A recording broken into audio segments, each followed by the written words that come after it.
A few days ago, a small company called OpenAI released their newest model O1. Everyone is losing their minds alongside their will to live, and by everyone, I mean programmers. Two legends of the YouTube programming space have already made their videos about this, and people in the comments are finally considering the consequences of their actions and regret not listening to their parents who wanted them to become doctors and lawyers. But is it really that bad? Well, not really, and let me explain why.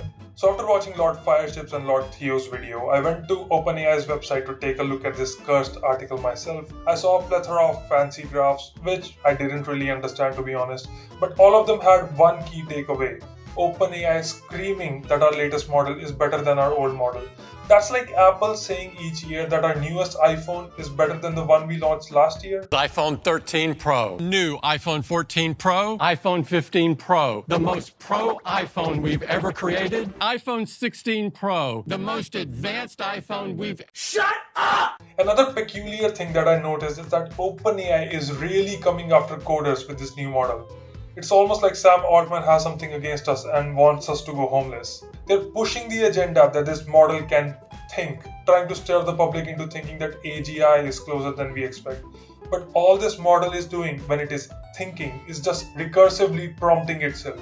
And even after all that thinking, it still manages to make mistakes. As we saw in Lord Fireship's video when he prompted the model to make a game, which came out buggy and had some deadlock loop issue as well. Same thing happened in Lord Theo's video when he asked the model how many words there are in the response to this prompt.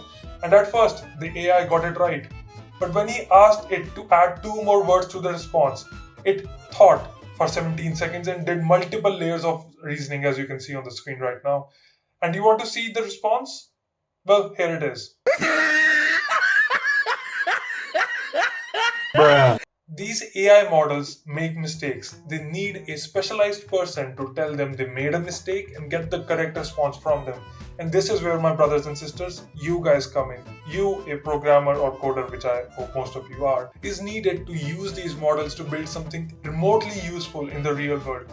Which basically means smart people are required to do programming using these models, which I hope you realized when you saw these people in the OpenAI videos. Even after Fireship and Theo gave well-defined prompts to the AI for generating code, the model still made mistakes.